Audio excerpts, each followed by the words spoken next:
Okay, now chapter 6, this is lacrimal system. Lacrimal system हमारे पास क्या है, इसमें सिक्रीटरी सिस्टम भी और एक्सक्रीटरी सिस्टम भी है। सिक्रीटरी वो जो सिक्रीट करेंगे, इसमें मेन लैक्रिमल ग्लैंड भी आएगा और एक्सेसरी लैक्रिमल ग्लैंड भी आएगा। एक्सक्रीटरी सिस्टम वो है जो ड्रेन करेंगे टीयर्स को। कौन कौन ड्रेन करेगा? पंक्टा, कैनालिकुलाई, सैक और डक्ट। सबसे पहले आईलिड्स है। आईलिड्स के जो मार्जिन्स है वहाँ पर थोड़ी थोड़े उभार है, ठीक है, एलिवेशन है। They are known as papilla. इन पेपिला के ऊपर राउंड ओवल ओपनिंग होगी, जिसे कहेंगे पंक्टा। पंक्टा से हमारे पास छोटी छोटी कैनालिकुलाई आएंगी, ठीक है, दो होंगी, सुपीरियर और इन्फीरियर कैनालिकुलाई। ये ज्वाइन करेंगी और कॉमन कैनालिकुलाई बनाएंगी। वो कैनालिकुलाई सैक में खुलेगी, दिस इज लैक्रिमल सैक। फिर वो लैक्रिमल सैक जो है वो नेजो लैक्रिमल डक्ट के अंदर जाएगी और नेजो लैक्रिमल डक्ट जो है वो inferior meatus of the nose में जाकर खुल जाएगी। सो ये सारा एक्सक्रीटरी सिस्टम है। अब बात करें तो लैक्रिमल ग्लैंड्स की, मेन लैक्रिमल ग्लैंड्स भी हैं और एक्सेसरी लैक्रिमल ग्लैंड्स भी हैं। मेन लैक्रिमल ग्लैंड की बात करें तो ये हमारे पास एक एक्सोक्राइन है। ज़ाहिर है इसने ब्लड में सिक्रीट तो करना नहीं है, सो दिस इज एक्सोक्राइन ग्लैंड। इसका साइज़ कितना है और शेप कितना है? ऑलमंड, ठीक है, एक बादाम की तरह साइज और शेप है। It is situated in the fossa for the lacrimal gland. Fossa कहाँ पर है? Anterolateral of the orbit, orbit के ऊपर, लैटरल साइड के ऊपर, ठीक है, anterolateral part of the roof of the orbit. इसके ऊपर लिवेटर एपोन्यूरोसिस इसको आकर टोकता है। दो पार्ट्स इसके बना देते हैं, एक ऊपर वाला पार्ट और एक नीचे वाला पार्ट। ऊपर वाले पार्ट को कहेंगे अपर ऑर्बिटल पार्ट, लोअर वाले को कहेंगे लोअर पाल्पेब्रल पार्ट। अब इस मेन लैक्रिमल ग्लैंड में से 10 से 12 डक्ट्स आ रही होती हैं और ये डक्ट्स कहाँ पर ट्रेन होती हैं? Fornix of the conjunctiva. Conjunctiva 3 तरह का होता है, ठीक है, आईलैशेस के अंदर होता है, दिस इज पाल्पेब्रल। फिर ये पाउच बनाता है, दिस इज फोर्निक, ठीक है, फोनिकल कंजक्टाइवा। और फिर ग्लोब के ऊपर चढ़ा होता है, ठीक है, जहाँ पर हमारे पास कॉर्निया के साथ ज्वाइन करता है at the limbus, that is bulbar conjunctiva, bulb के ऊपर जो चढ़ा होता है। सो ये वाला हमारे पास फोर्निक्स ऑफ द कंजक्टाइवा, ठीक है, वहाँ पर इसकी 10 से 12 डक्ट्स जो है वो ड्रेन करेंगी और वहाँ पर ये अपने सारी सिक्रीशन जो है वो सिक्रीट करेगा, ठीक है। It is compose of secretory epithelial cells. और जब भी ऑक्यूलर सरफेस की कोई इरिटेशन होगी तो इसने जी आंसू बनाना शुरू कर देना है। ब्लड सप्लाई क्या है? लैक्रिमल आर्टरी, ठीक है। वेनस ड्रेनेज क्या है? Superior ophthalmic vein. Lymphatic drainage क्या है? प्री ऑरिकुलर लिम्फ नोड्स, कानों के जो आगे पड़े होते हैं। नर्व सप्लाई सेंसरी भी है, सिंपैथेटिक भी है, पैरासिम्पैथेटिक भी है। सेंसरी कहाँ से आएगी? ट्राइजेमिनल नर्व 3 डिवीजन्स देगी, ठीक है, ऑफ्थैल्मिक, मैंडिबुलर और मैक्सिलरी। ट्राइजेमिनल नर्व की ऑफ्थैल्मिक डिवीजन से लैक्रिमल नर्व निकलेगी, वो इसको सेंसरी सप्लाई देगी। सिंपैथेटिक और पैरासिम्पैथेटिक इसकी सप्लाई है। सिंपैथेटिक कहाँ से निकलेगा? सुपीरियर सर्वाइकल गैंग्लियन से निकलेगा। और पैरासिम्पैथेटिक इसकी सप्लाई कहाँ से आएगी? टीरिगो पैलाटीन गैंग्लियन से।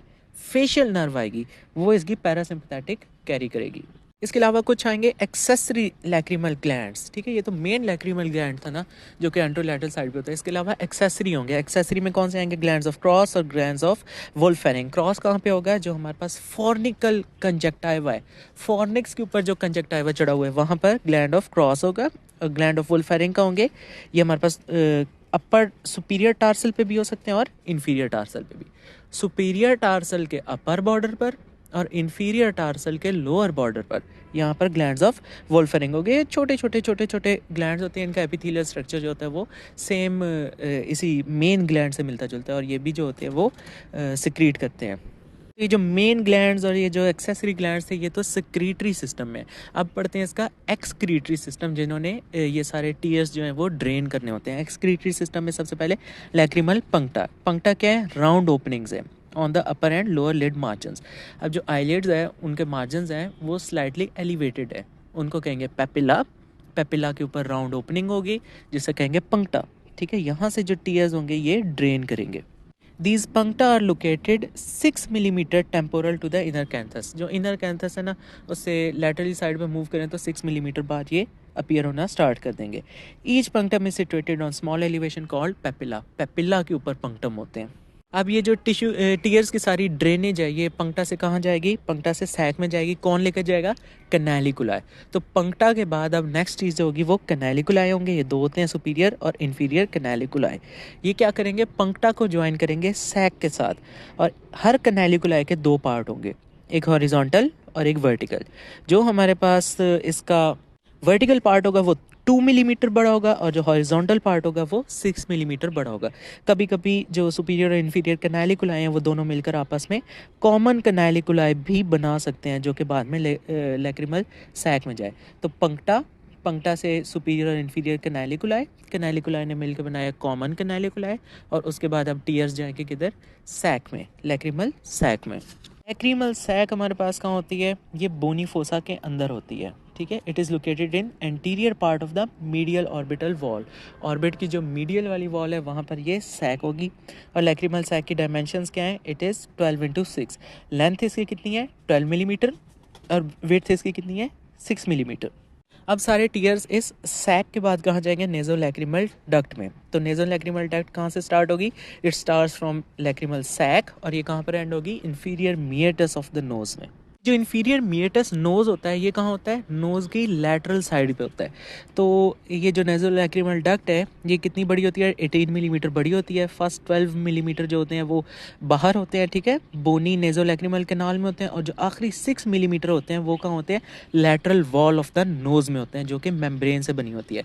और इसकी डायरेक्शन क्या होती है, डाउनवर्ड, बैकवर्ड और लैटरली। ओके, तो जो टीयर्स हैं वो कहाँ से निकलेंगे, लैक्रिमल ग्लैंड से बनेंगे, और कॉर्निया के प्रीकॉर्नियल टीयर फिल्म बना देंगे। 10 से 20% जो टीयर्स होंगे वो उसी वक्त इवेपोरेट हो जाएंगे, और 80 से 90% जो होंगे वो एक्टिवली पंप किए जाते हैं खुद। ऑर्बिकुलरिस ऑकुलर मसल जब वो कंट्रैक्ट करता है, आईज हमारी पिंच करती हैं, तो क्या होता है, वो जो टीयर्स होते हैं वो पंक्टा के पास जाते हैं, वहाँ से कैनालिकुलाई में जाएंगे, कैनालिकुलाई से कॉमन कैनालिकुलाई में जाएंगे, वहाँ से लैक्रिमल सैक में, लैक्रिमल डक्ट में, और into the nasal cavity in the inferior जो होगा मिएटस, वहाँ पर ओपन हो जाएंगे। उसके बाद टीयर्स होते हैं क्या, सिक्रीशन होती है लैक्रिमल ग्लैंड्स में, और ये 3 to 4 वीक्स आफ्टर बर्थ ये हमारे पास टीयर जो है वो बनना स्टार्ट हो जाते हैं। इनकी कॉम्पोजिशन क्या है, water, small quantities of salt, sodium chloride, sugar, urea, protein, lysozymes, bactericidal enzymes, ये सब होते हैं। एवरेज जो हमारे पास नॉर्मल सिक्रीशन है दैट इज़ 1 to 2 माइक्रोलीटर, ठीक हो गया, और इट इज़ स्लाइटली अल्कलाइन, और इसकी जो पीएच होती है वो 7.5 होती है। नेक्स्ट है pre corneal tier film. Cornea के आगे एक टीयर की फिल्म बनती है, this is called pre corneal tier film, और इसके 3 कंपोनेंट्स हैं, ठीक है। सबसे जो पीछे होगा, जो कॉर्निया के बिल्कुल सामने होगा, दैट इज़ म्यूसिन, ठीक है, म्यूसिन होगी। क्यों होगा, क्योंकि कॉर्निया जो है वो हाइड्रोफोबिक है, उसको हाइड्रोफिलिक बनाने के लिए कि म्यूकस लेयर चढ़ा दी जाएगी कॉर्निया के ऊपर। देन उस म्यूकस लेयर के जो आगे चीज़ होगी वो हमारे पास मेन टीयर होगा, यानी एक्वस लेयर होगी, और इस एक्वस लेयर के आगे फाइनल जो टच दिया जाएगा दैट इज़ लिपिड या ऑयली लेयर। वो क्यों, ताकि एवेपोरेट ना हो। तो अब देखते हैं ये क्या क्या है। सबसे पहले जो होगी वो म्यूकस लेयर होगी, it is innermost and thinnest layer, ठीक है। It consist of mucin secreted by goblet cells और glands of Henle and glands of Manz. Glands of Manz जो होंगे वो लिम्बस के ऊपर होंगे, और ग्लैंड्स ऑफ हैनले जो होंगे वो पाल्पिब्रल कंजक्टिवा के ऊपर होंगे। अब ये म्यूसिन लेयर चढ़ाने का मकसद क्या है, it converts hydrophobic corneal surface into hydrophilic, ताकि इसके ऊपर जो एक्वस लेयर है टीयर की वो टिक सके। जो नेक्स्ट लेयर जो होगी वो अगेन वही है, टीयर की thick layer, it is the thickest of all layers. और इसमें हमारे पास क्या होंगे, टीयर्स होंगे that is secreted by lacrimal glands. और इसके बाद जो अगली ये जो एक्वस लेयर है जो हम लैक्रिमल ग्लैंड्स ने निकाली है, तो एक तो इसमें आ जाएगा मेन लैक्रिमल ग्लैंड, और इसमें क्या आ सकता है, एक्सेसरी लैक्रिमल ग्लैंड्स, जो कि हमारे पास होंगे क्रॉस और वुल्फेरिंग। क्रॉस वाले कहाँ पे होंगे, फोरनेक्स पे होंगे। वुल्फेरिंग वाले कहाँ पे होंगे, अपर टार्सल के अपर बॉर्डर पर और लोअर टार्सल के लोअर बॉर्डर पर। देन ये जो सबसे एंड में तीसरी लेयर आएगी, दिस इज लिपिड और oily layer, it is outer most layer of the film. और ये हमारे पास किससे मिलकर बनी है, ऑयली है, कोलेस्ट्रॉल, एस्टर्स, लिपिड। और ये कौन कौन सिक्रीट करेगा, मिबोमियम ग्लैंड, जीस ग्लैंड और मॉल ग्लैंड। जीस और मॉल्स जो होंगे वो आई लैशेस के जो फॉलिकल्स होंगे, टर्मिनल्स उसके आसपास होंगे, और मिबोमियम ग्लैंड जो होगा वो टार्सल प्लेट के अंदर होगा। ये तीनों जो होंगे वो सिक्रीट करेंगे इसके बाहर लिपिड। और इस लिपिड सिक्रीट करने का फ़ायदा क्या है, it prevents overflow of tears, evaporation कम करेगा, और आईलिड्स को लुब्रिकेट करेगा।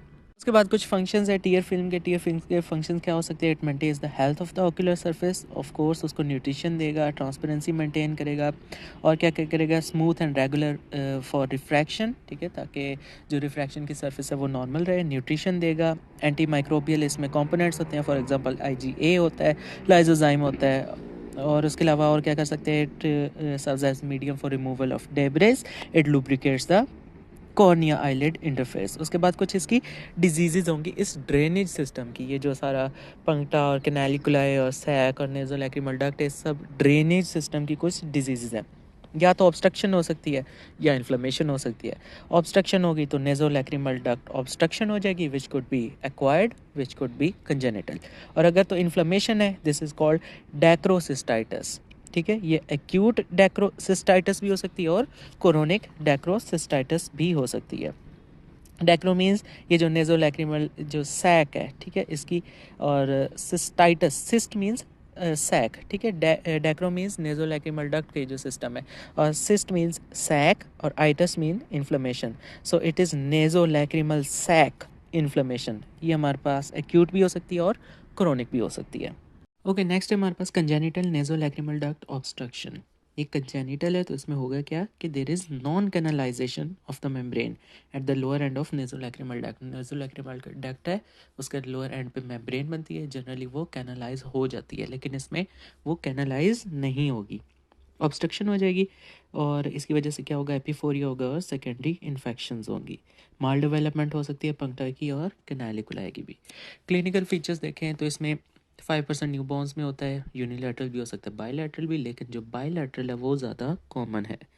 सिम्टम्स जो होंगे वो 3 से 4 वीक्स में आना शुरू हो जाएंगे, और सिम्टम्स क्या होंगे, वाटरी आइज होंगी, ज़ाहिर ऑब्स्ट्रक्शन हुई है तो आंसू जो है वो आंखों से गिरेंगे, ड्रेनेज तो हो नहीं रही उसकी।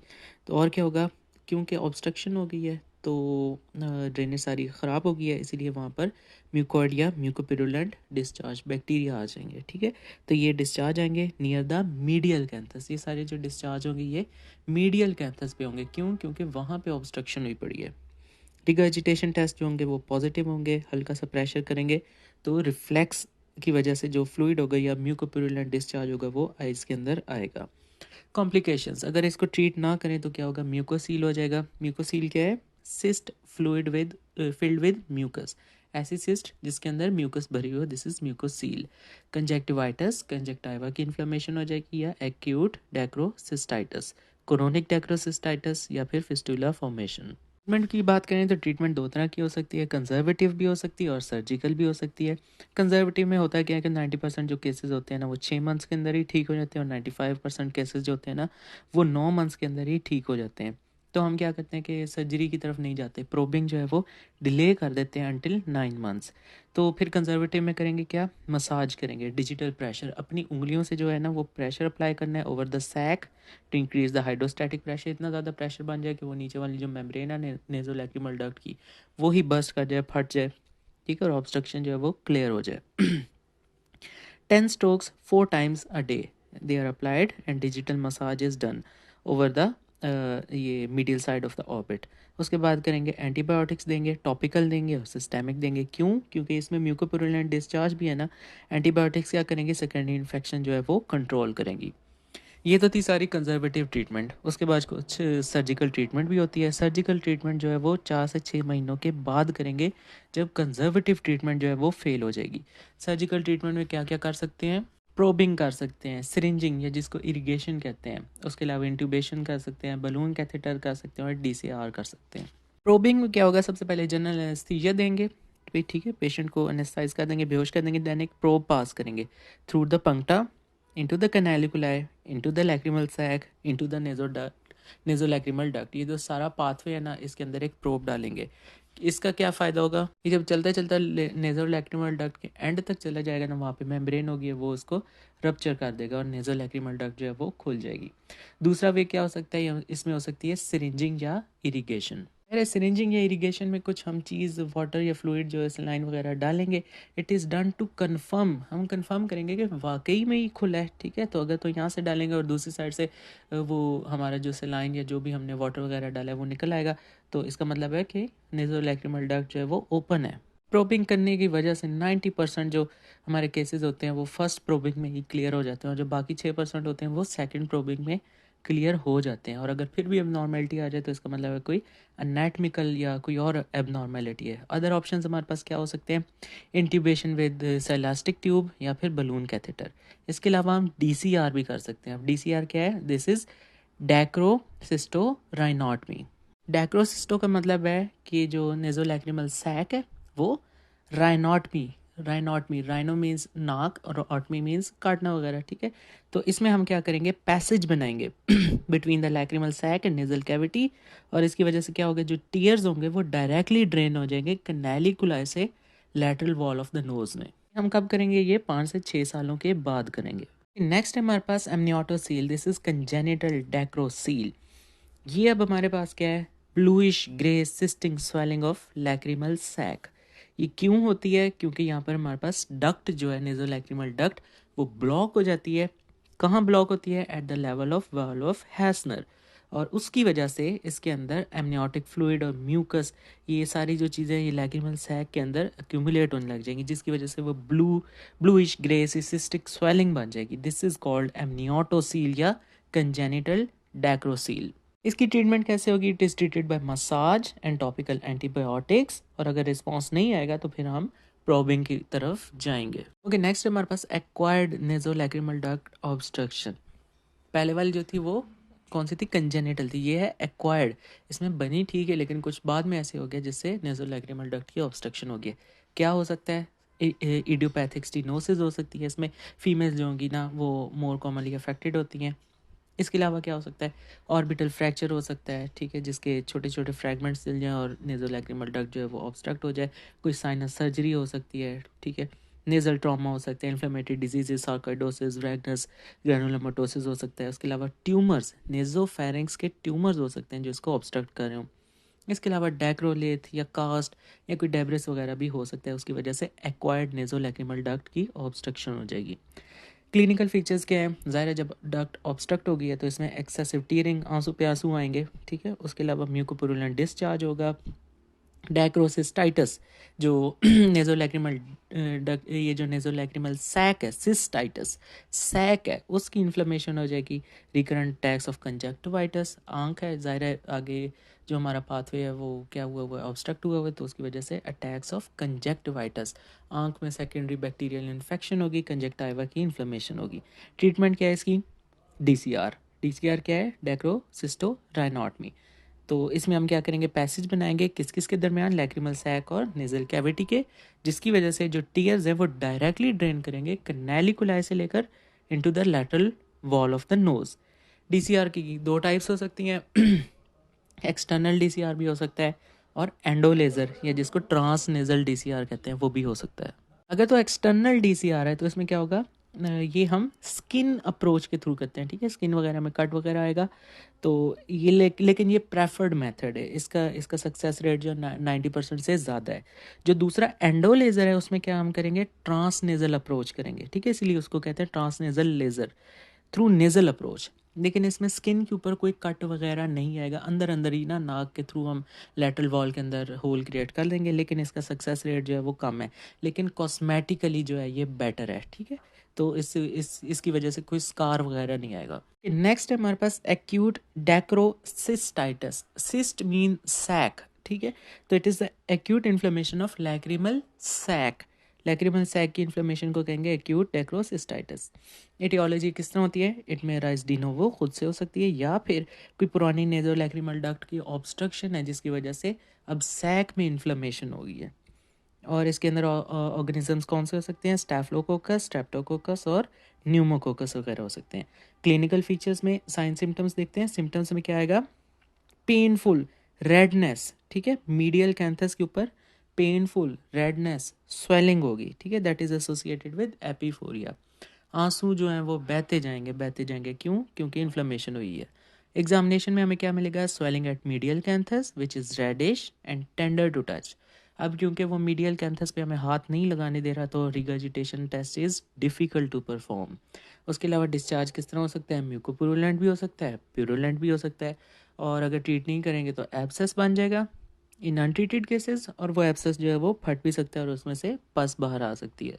कॉम्प्लिकेशंस अगर इसको ट्रीट नहीं करेंगे तो क्या होगा, प्री सेप्टल सेलुलाइटस, ठीक है, आँख के अंदर ना ऑर्बिटल सेप्टम होता है, उससे आगे आगे अगर सेलुलाइटस हो दिस इज प्री सेप्टल, और अगर पीछे पीछे हो तो ऑर्बिटल सेलुलाइटस।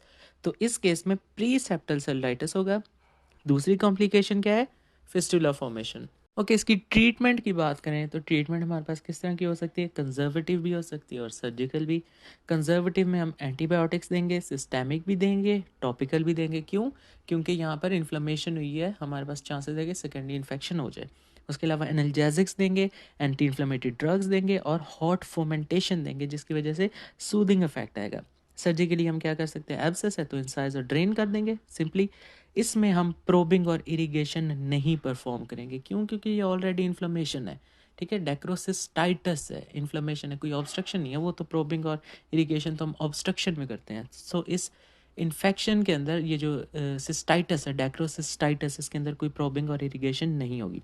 डीसीआर तब परफॉर्म करेंगे जब हमारे पास इन्फ्लेमेशन जो है वो सेटल हो जाएगी और देयर इज़ परसिस्टेंट एपिफोरिया, तब हम डीसीआर करेंगे। ओके, नेक्स्ट है chronic dacryocystitis. Again cystitis means sac, cyst means sac, और it is a chronic inflammation of lacrimal sac. Etiology देखें तो इसमें क्या होगा कि जब हमारे पास इम्पेयर्ड आउटफ्लो होगी सैक की, तो उसकी वजह से टीयर्स जो होंगे वो उधर ही खड़े हो जाएंगे, there is stasis of tears, जिसकी वजह से हमारे पास सेकेंडरी इन्फेक्शन होगी और this is dacryocystitis. Clinical features देखें तो इसमें हमारे पास क्या आएगा, constant watering from the eyes, आंखों से पानी आता जाएगा। It may present with swelling in the medial canthal area and watery eye. Medial side पे स्वेलिंग होगी, आंखों में से बार बार जो है वो आंसू आएंगे और रिगर्जिटेशन इसमें कर सकते हैं। एक्यूट डैक्रोसिस्टाइटिस में नहीं करेंगे क्योंकि वो बड़ा पेनफुल होगा। कोरोनिक में हम कर सकते हैं, और अगर रिगर्जिटेशन टेस्ट करेंगे तो वो पॉजिटिव आएगा और हमारे पास रिफ्लेक्स में क्या मिलेगा, वाटर मिलेगा, म्यूकॉइड या म्यूकोपुरुलेंट डिस्चार्ज मिलेगा। और अगर हम इसको छोड़ देंगे तो सैक जो है वो म्यूकोसील के अंदर चल जाएगी। म्यूकोसील क्या है, cyst containing mucus. So mucocele formation में आकर if the sac becomes dilated after blockage of common canaliculus. Treatment इसी क्या है, अगेन डीसीआर। डीसीआर एक्सटर्नल भी हो सकता है और एंडोलेजर या ट्रांसनेजल भी हो सकता है। ओके, नेक्स्ट है diseases of lacrimal gland. Lacrimal gland जो कि हमारे पास ऑर्बिट की रूफ के एंट्रोलैटरल पड़ा हुआ है, ठीक है, और वो जो मेन लैक्रिमल ग्लैंड है, अगर उसकी डिजीजेज हों तो वो क्या हो सकती हैं, acute dacryoadenitis. Adena, adena means gland, तो इसकी इन्फ्लेमेशन होगी adenitis. This is acute dacryoadenitis, chronic dacryoadenitis, या फिर keratoconjunctivitis sicca. Sicca means dry, kerato means cornea, conjunctiva means conjunctiva, और sicca mean dry. So this is dry eye, यानी जब lacrimal gland ने कोई अपनी सिक्रीशन करनी नहीं है, टीयर फिल्म बनेगी नहीं, तो आई जो होगी वो ड्राई हो जाएगी। ओके, नेक्स्ट है acute dacryoadenitis. Adena means gland, dacryo adena means lacrimal gland, और अगर उसकी इन्फ्लेमेशन होगी और एक्यूट होगी, this is acute dacryoadenitis. It is acute inflammation of lacrimal gland.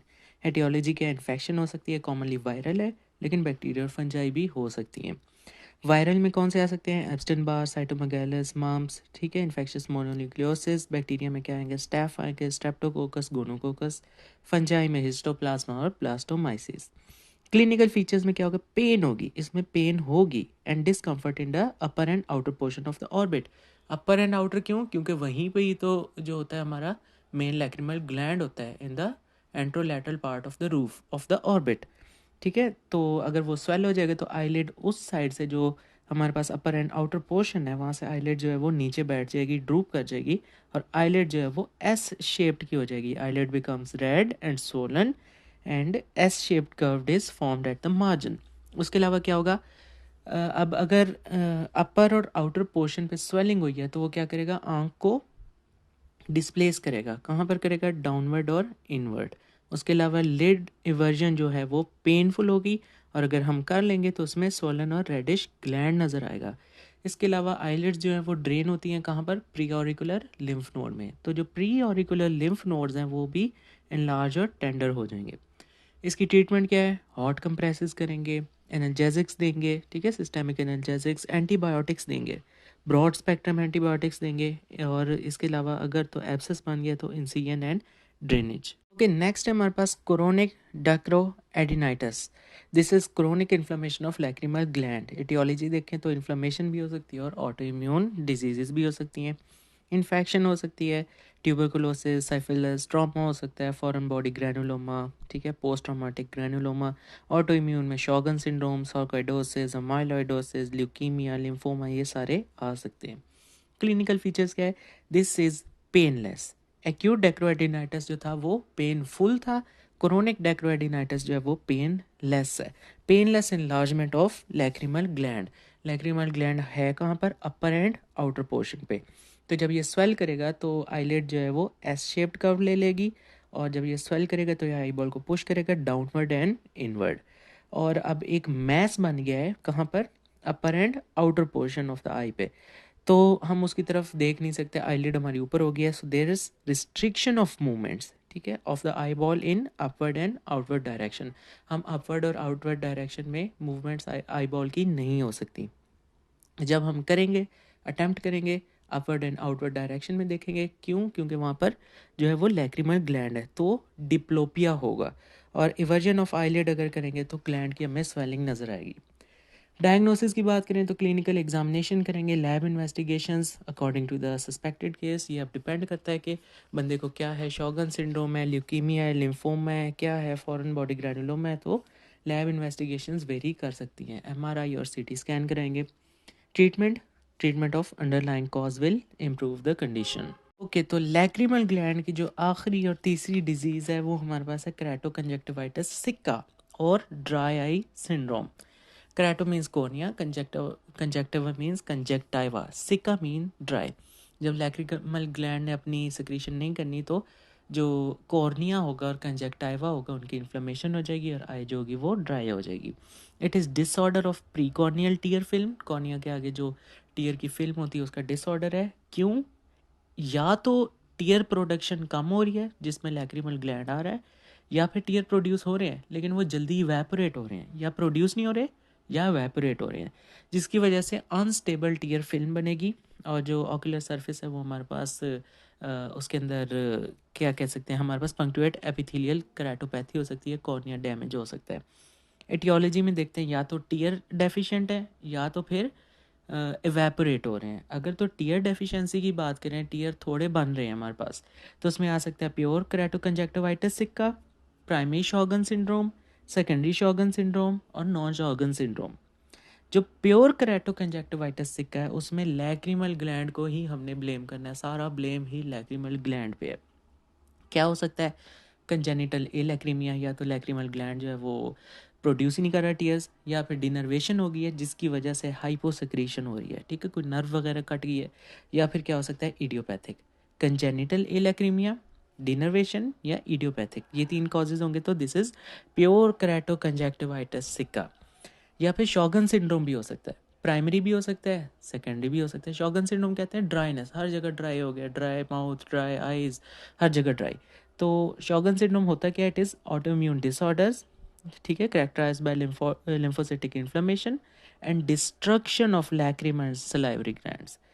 तो अगर तो सिस्टेमिक एसोसिएशन नहीं होगी, सिर्फ ड्राई आइज और ड्राई माउथ होगा, this is primary Sjogren syndrome, ठीक है। और अगर सिस्टेमिक ऑटोइम्यून डिसऑर्डर भी हो गया ड्राई आई और ड्राई माउथ के साथ, so this is secondary Sjogren syndrome. ये अब सिस्टेमिक ऑटोइम्यून डिसऑर्डर्स क्या हो सकते हैं, एसएलई हो सकता है, रूमेटॉइड आर्थराइटिस वगैरह हो सकता है। इसके अलावा थर्ड है non शॉगन syndrome.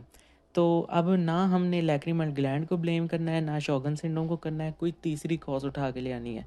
Non auto immune disorders, trauma हो सकता है, ठीक है, chemical Burns, thermal radiation injury हो सकती है, इन्फेक्शन हो सकता है। इन्फेक्शन में ट्रैकोमा जो कि क्लेमीडिया की वजह से होता है। ट्रैकोमा का दूसरा फैंसी नाम जो होता है वो है बायलैटरल सिसेट्रियल केराटोकंजक्टिवाइटिस। ये हम बाद में पढ़ेंगे, ट्रैकोमा जो क्लेमीडिया कराते हैं क्या है। खैर, ये भी एक इसकी कॉज है। इन्फ्लेमेशन है, सार्कोइडोसिस है, ठीक है। उसके अलावा हाइपरसेंसिटिविटी है, स्टीवन जॉनसन सिंड्रोम। अगर कोई ड्रग ले रहे हैं या कोई हमारे पास किसी पैरासाइट वगैरह से हाइपरसेंसिटिविटी हो गई है तो स्किन जो है वो उधड़ने लग जाती है सारी बॉडी की, जिसे कहते हैं एरिथीमा मल्टीफॉर्म। मेजर भी हो सकता है, माइनर भी हो सकता है, this is Steven Johnson syndrome. उसके अलावा ट्यूमर्स हो सकते हैं, बिनाइन भी, मैलिग्नेंट भी। सेकेंडरीज में ल्यूकीमिया, लिम्फोमा वगैरह भी हो सकते हैं। ये सारे कॉजेज जितने थे, प्योर केराटोकंजक्टिवाइटिस, प्राइमरी शॉगन, सेकेंडरी शॉगन, नॉन शॉगन, ये सारे हैं एक्वस टीयर डेफिशिएंसी के। अब है इवेपोरेटिव टीयर डिसफंक्शन, टीयर बन रहे हैं लेकिन इवेपोरेट हो रहे हैं, और इसका सारा ब्लेम हम किसे कहेंगे, मिबोमियम ग्लैंड पे। वाई मेबोमियम ग्लैंड, क्योंकि ये हमें पता है कि टीयर के क्या कंपोनेंट्स होते हैं। सबसे पहले म्यूसिन होता है, फिर टीयर आता है, फिर एंड में इसके ऊपर एक ऑयली लेयर होती है जो इसको फिनिशिंग टच दे रही होती है ताकि एवेपोरेशन ना हो और टीयर फिल्म जो है वो स्टेबल रहे। अगर तो मेबोमियम ग्लैंड ख़राब हो गया है, उसने ऑयली सिक्रीशन की ही नहीं है, टीयर के ऊपर अपना फाइनल फिनिशिंग टच दिया ही नहीं है, तो जो टीयर है वो एवेपोरेट हो जाएगा या फिर उसकी जो फिल्म है वो अनस्टेबल हो जाएगी। टीयर एवेपोरेट हो रहे हैं, इसका सारा ब्लेम हम किसे देंगे? मेबोमियम ग्लैंड को देंगे। क्लिनिकल फीचर्स देखें तो इसमें हमारे पास क्या है? फीलिंग ऑफ ड्राइनेस, ऐसे लगेगा आई ड्राई ड्राई, इरिटेशन, बर्निंग हो रही है, फॉरेन बॉडी सेंसेशन, जब आई ही हमारी खुरदरी होगी, रफ होगी है, तो ऐसा लगेगा कोई फॉरेन बॉडी इसके अंदर है, ठीक है, तो वो वाली सेंसेशन आएगी। Worse become it becomes worse in sun, ठीक है, सूरज में जाएंगे तो और ज़्यादा ड्राई होगी, फोटोफोबिया होगा, और पंक्चुएट एपिथेलियल केराटोपैथी, PEK। ये क्या है? कॉर्निया के ऊपर जब भी कोई अल्सर वगैरह निकल आएगा, ठीक है, तो उसकी जो एपिथेलियम है वो सारी ख़राब हो जाएगी उसके ऊपर, देन ओपेसिटीज़ बन जाएगी, this is punctuate epithelial keratopathy. उसके अलावा स्ट्रिंगी म्यूकस डिस्चार्ज होगा। हाँ, ये जो केराटो कंजक्टिवाइटिस सिक्का है, इसकी एक निशानी ये है कि टीयर्स कम हो जाएंगे, म्यूकस आना शुरू हो जाएगी, ठीक है। सिंपल वर्ड में टीयर की जगह म्यूकस आ रहे हैं, टीयर कम म्यूकस ज़्यादा, तो इसमें क्या होगा जी? म्यूकस डिस्चार्ज होगा। पेन होगी, दैट वर्सन विद ब्लिंकिंग, जितना ज़्यादा ब्लिंक करेंगे उतनी आई लैशेज या फिर आईलिड्स जो है वो रगड़ेंगी आईज के साथ, और पेन जो होगी वो वर्स होती जाएगी। एग्जामिनेशन में क्या क्या साइंस मिल सकते हैं? पोस्टीरियर ब्लेफराइटिस, ब्लेफराइटिस पढ़ा था, एंटीरियर भी होता है, पोस्टीरियर भी होता है, ठीक है। एंटीरियर जीस और मॉल ग्लैंड्स की वजह से होता है, पोस्टीरियर ब्लेफराइटिस जो होता है वो मिबोमियम ग्लैंड्स की वजह से होता है। तो पोस्टीरियर ब्लेफराइटिस का दूसरा नाम क्या था? मिबोमियनाइटिस था, ठीक है। तो पोस्टीरियर ब्लेफराइटिस या मिबोमियनाइटिस की वजह से हो सकती है विद मिबोमियम ग्लैंड डिस्फंक्शन, वही बात होगी। Reduced volume of tears, tears जो होंगे वो कम बनेंगे। थिनिंग ऑफ प्रीकॉर्नियल फिल्म, जो प्रीकॉर्नियल टीयर फिल्म है वो टीयर्स जो हैं वो थिन हो जाएंगे क्योंकि बंद हो रहे हैं या फिर इवेपोरेट हो रहे हैं। Presence of mucus strands and debris in the conjunctiva, mucus strands बनेंगे और डेब्रिस मिलेगा। क्यों? क्योंकि टीयर्स ने डेब्रिस क्लियर करना होता है, टीयर्स ही नहीं है तो फिर डेब्रिस एक्यूमुलेट हो जाएगा। और म्यूकस स्ट्रैंड्स क्या है? मैंने ऑलरेडी कहा कि टीयर्स कम हो जाएंगे और म्यूकस प्रोडक्ट्स जो हैं वो बढ़ जाएंगे। देन पंक्चुएट एपिथेलियल एरोजन, वही बात होगी, पंक्चुएट एपिथेलियल केराटोपैथी हो जाएगी। उसके अलावा कॉर्नियल फिलामेंट्स, यस, रोज बैंगल स्टेनिंग के साथ कॉर्नियल फिलामेंट्स बनेंगे, ठीक है। और ये क्या होंगे? म्यूसिन स्टेन्स होंगे that are lined with epithelium. Corneal filaments क्या है? म्यूकस स्ट्रेन्स हैं that are lined with epithelium, और ये एक साइड से जो होंगे ना वो अटैच होंगे कॉर्नियल सरफेस के ऊपर। अब इसका डायग्नोसिस देखें तो हमारे पास क्लिनिकल साइंस भी हो सकते हैं और कुछ स्पेशल टेस्ट भी हो सकते हैं।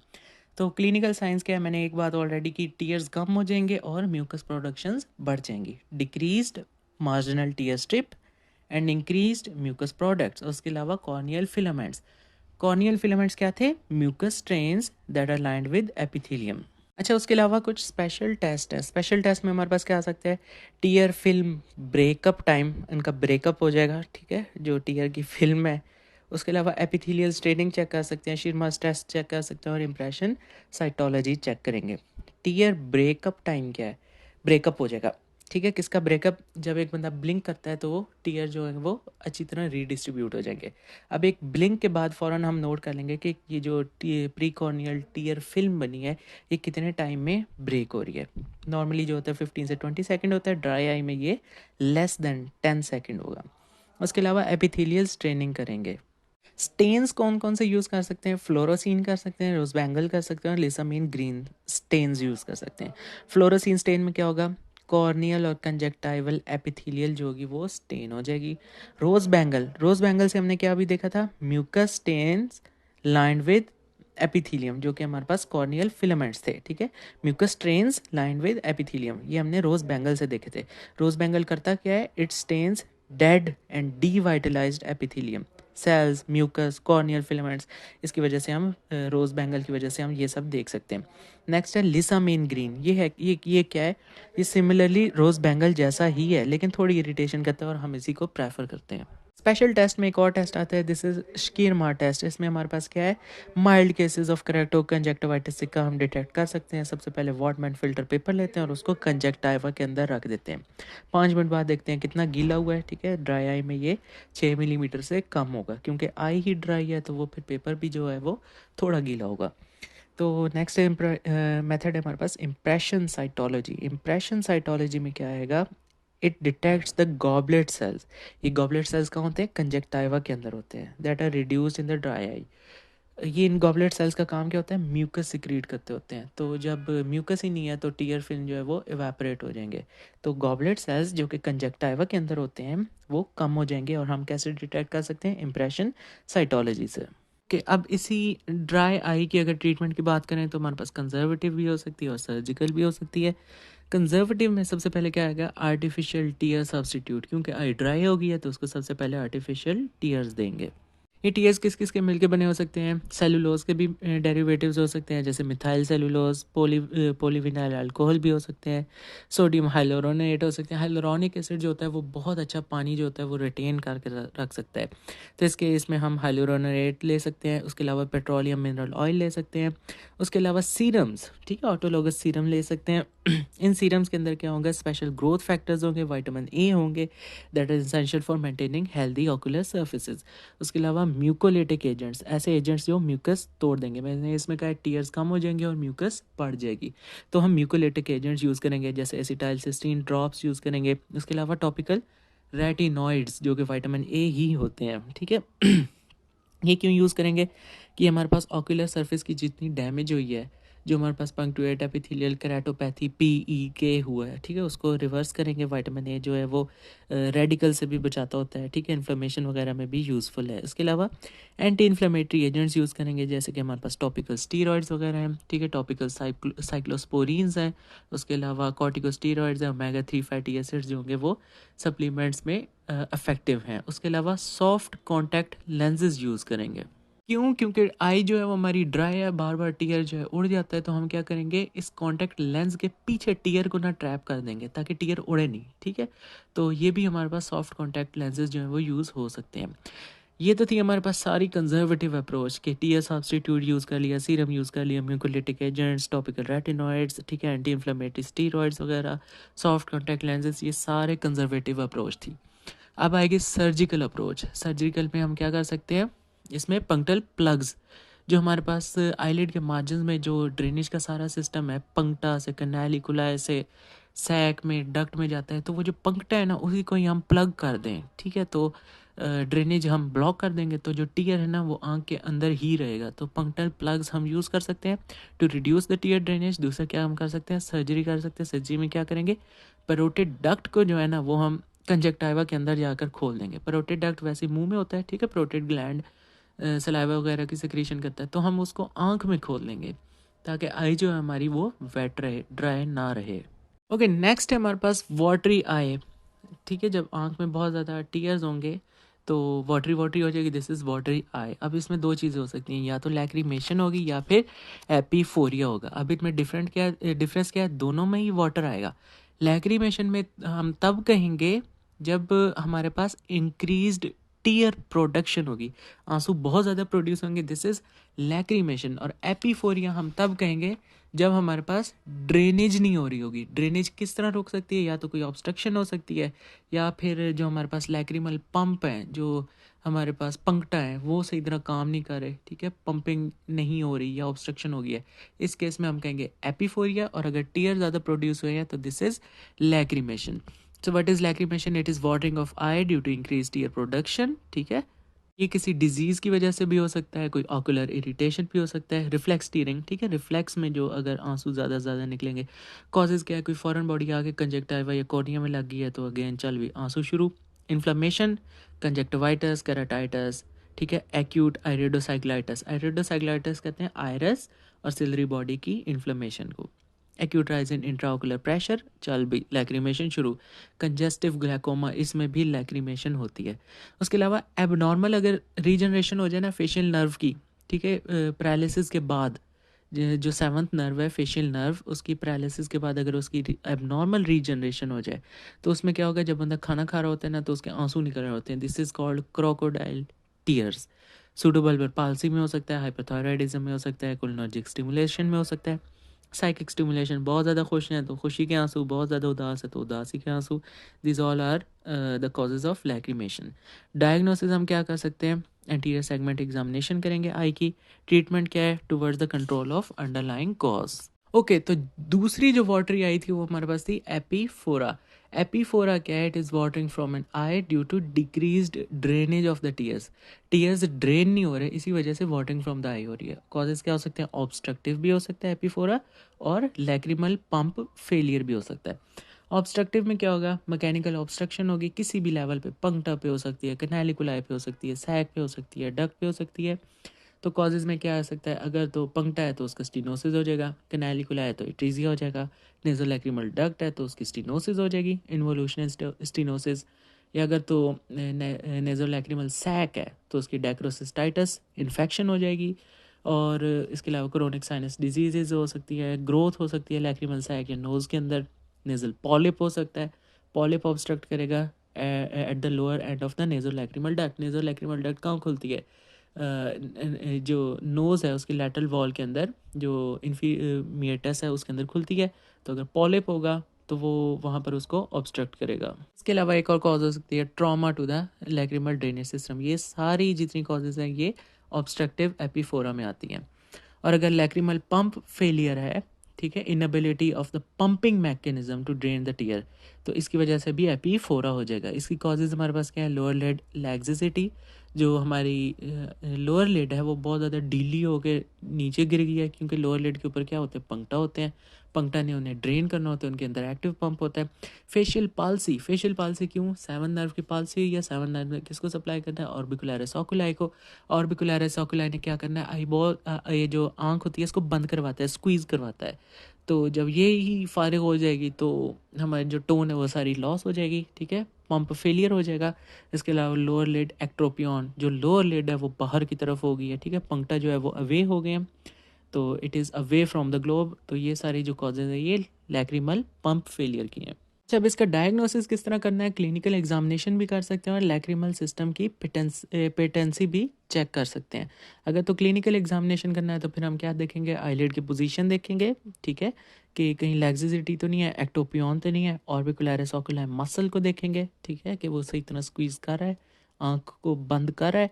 रिगर्जिटेशन टेस्ट करेंगे, नेज़ल एग्जामिनेशन करेंगे, कोई नेज़ल पॉलिप वगैरह तो नहीं है। ये तो थे सारे क्लिनिकल एग्जामिनेशन। अगर लैक्रिमल सिस्टम पेटेंसी चेक करनी है तो उसके लिए कुछ टेस्ट हैं। आई डाई डिसअपीयरिंग टेस्ट है, सिरिंजिंग देखेंगे, जोन्स डाई टेस्ट, जो कि हमारे पास प्राइमरी जोन डाई टेस्ट भी हो सकता है, सेकेंडरी जोन डाई टेस्ट भी हो सकता है। इसके अलावा और क्या देख सकते हैं, एक्रोसाइटोग्राफी देख सकते हैं, लैक्रिमल्स के टेलोग्राफी देख सकते हैं।